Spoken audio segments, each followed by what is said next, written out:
I'm sharing my course plan to teach Unity at the college level. The course will be called Game Development. I have a course description. The course applies programming fundamentals to the topic of game design. Students learn to design, document, and create games using object-oriented programming and game engines.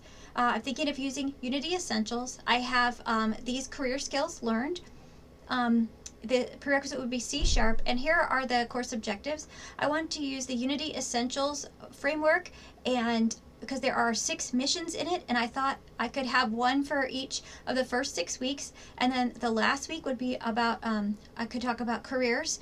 And so here are the different course objectives that I'd be using.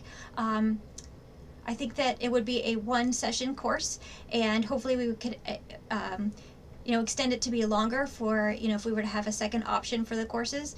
Some concerns I have for this course is that students would come in without prerequisite knowledge. They have an intro to C# course, but because I want them to know how to use some programming, and it would be for most likely sophomores or junior students, and using the Unity Essentials. The Unity Essentials covers a wide variety of topics for students and would get them excited for game development. So I think this would be a really fun class, and this is my basic course outline that I want to use moving forward. Thank you.